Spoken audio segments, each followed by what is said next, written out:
So I got some bad news regarding the future of the Sixers pick. Everyone knows that if it lands outside the top 6, the Oklahoma City Thunder are getting that pick. Now, a lot of Sixers fans have floated out the idea to work on something with the Oklahoma City Thunder so the Sixers automatically get that pick, maybe giving Gershon to them or giving them a future unprotected first-round pick. Well, it looks like that is not even possible. So Mike O'Connor just tweeted, correction, have been informed it is not possible to trade with OKC to reacquire or amend the protections on this pick. This is because other pick/swaps were later traded that could be affected by what happens with this pick. So the pick will either land in the top 6 or it will be OKC's at that point. It is not possible to make trades involving that pick this season.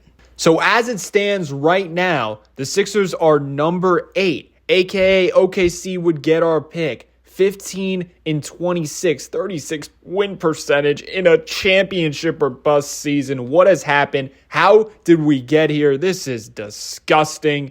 And man, oh man, it's looking like we're going to go down the pathway of continuing to tank with all the injuries. I mean, look at the recent starting lineups. These are the type of starting lineups that in the future, when the Sixers are good and championship bound, which could be a while if we're going down the same pathway, but these are the starting lineups that you're going to say, I've been through this. I've been a fan here. I deserve this, because what in the world are they putting out there? It's disturbing. But the Sixers are right smacked in the middle between Portland and Chicago. Now, the main question is, who can the Sixers out-tank? The Brooklyn Nets and Portland, 14 wins, so we're only one ahead of them in the win column. Let's go take a look at the strength of schedule. Now, obviously, during this month and upcoming, the Sixers' schedule is just brutal, ruthless. It just doesn't seem like there is an easy win in sight, but it actually turns out it seems like the schedule will lighten up. They are in the bottom half of the league in terms of strength of schedule, 18th. They got 2 games against the Washington Wizards. They got 3 games against the Toronto Raptors, 2 games against Brooklyn, 1 game against Portland, 1 game against the Pelicans. It's going to be interesting to see where the Sixers are at the end of the year. The Sixers are one of the worst teams against great competition, obviously. Hence why that's their record. 4-24 against above 500 competition. If you look below, the only team worse is the Washington Wizards. That's how embarrassing this product has been.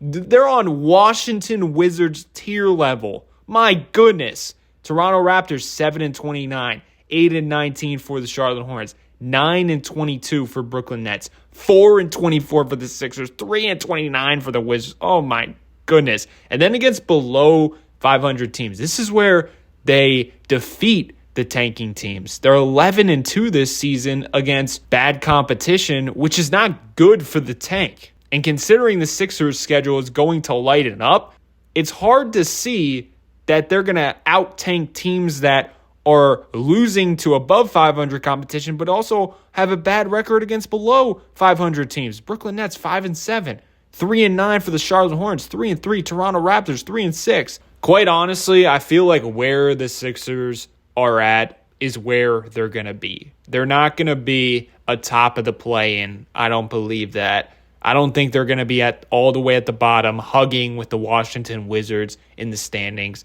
I think maybe they'll drop down 2 spots. At best, maybe they'll go up 2 spots.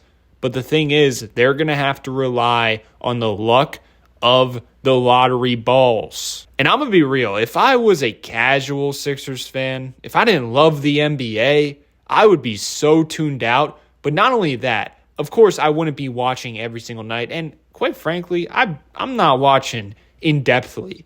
I'm kind of just casually watching at this point. I don't care what's going on.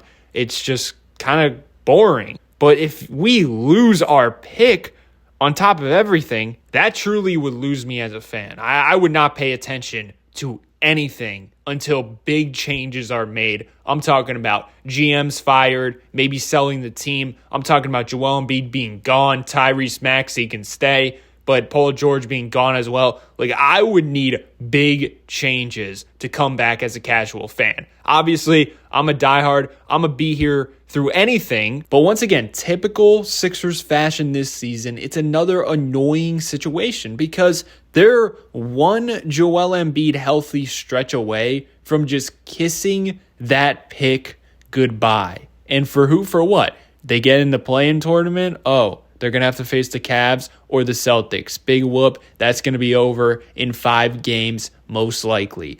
But then the other side of the coin, if they announce that Joel Embiid's out for the year, are they going to be able to out-tank the Brooklyn Nets, the Charlotte Hornets, the New Orleans Pelicans, the Utah Jazz? Like, it's not a guarantee that they're going to be able to out-tank those teams. So that could be all for nothing. It's like truly a no-win situation. That's why that trade to release the protections or just get it unprotected from OKC would have been so great because you don't have to worry about it and you really don't have to care. If the Sixers keep losing, you still get the pick. Sixers keep winning, you still get the pick. It's all happy and dandy. So the fact that they can't release those protections, it just ruins everything. Truly, it's annoying. Very annoying.